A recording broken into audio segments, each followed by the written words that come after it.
if you live in Lagos, there's a very high chance that you are not normal.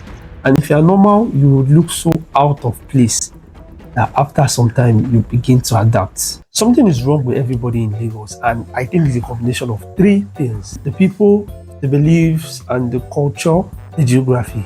This state is actually quite small and it's annoying. There are so many people with different cultures, different ideologies, coming from different places. Of course, there'll be issues will abound now. Many people are not willing to compromise. There are so many barriers, both the language barriers, cultural barriers. In fact, I think the language barrier is one of the biggest. I've been in situations where people from another tribe are probably speaking amongst themselves, and someone will just speak offense from there and be like, I can't hear what you guys are saying. Please speak English. of course, they have different belief systems, they have different ways of doing things, they have different mentalities and different experiences here. And so when they come together and bring these things together, that's the chaos that we have in Lagos on a day-to-day basis. Ouch! Another issue I've noticed is that everybody is in a hurry. Every single person is in a hurry. And they must get to where they are going to before you. Where you are going to is not as important as where they are going to. People can't wait. There's no patience. People can't relax. What patience? What's made of that? There's a part of Lagos where I just feel like the traffic lights are actually for decoration because people don't be obeying shit. I don't know if they understand how this traffic light works. The way they just blow past it is like, wow, like really, bro. Everybody needs to get something done now. And if they can't get it done now, they'll pick a fight with you. And these fights are usually very unnecessary. Sadly, I've been in a bus that actually stopped on the highway because two passengers were actually arguing with the driver. And the driver just needed more time to argue with them. So he had to stop the bus so that he could argue with them properly. Everybody is a potential beggar. Nowadays, we have the more corporate beggars, the ones that wear suits and tie and tell you that they are going to work probably at the bus stop. And they just need help with their transport. They always need help. I've now begun to know some of these beggars personally. And when they see me, they smile. I don't have money, but when I'm laughing, some of them saying, you laugh like you have money. That's because they know that there's nothing coming out of my pocket. And not just because I don't want to give them, it's because there's actually nothing in my pocket.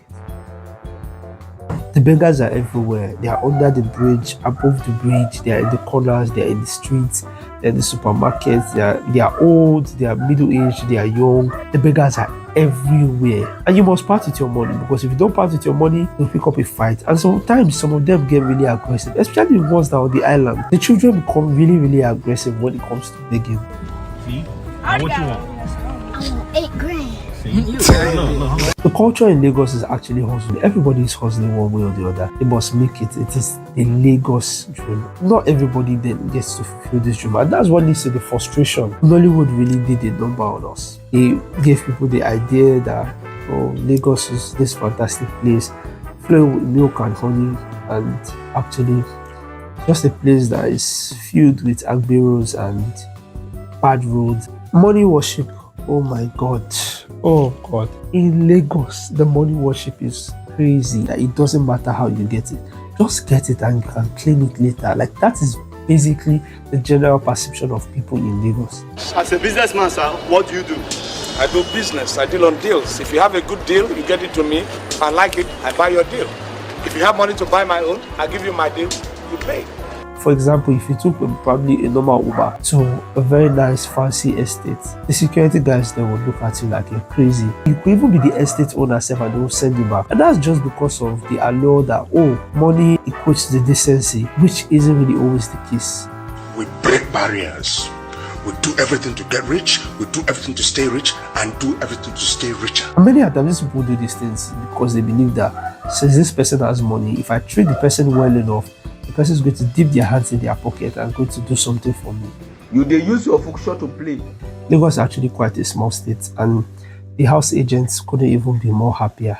The houses are scarce. Because they are scarce, people are more desperate. There might just have to be a separate hellfire for house agents in Lagos, because the house prices are outrageous. Your house rent could be 1 million, and the house agents could have their fees 500,000, another fee 500,000, another fee 500,000. Before you know it, the total package is 2.5 M just from the house rent of 1 million. And there's usually many agents in the mix. Like, you have like 5-10 agents in the mix. Everybody's putting their hands together. It's a very, very crazy syndicate in Lagos. You pay for anything and everything that you touch in Lagos. If you breathe, you pay. If you wee, you pay. Park your car, you pay. To go outside and touch grass, you pay. And after a while, you don't really think about it that way until you go to other places in Nigeria or you go to another country entirely and you realize, wow, you've really been duped.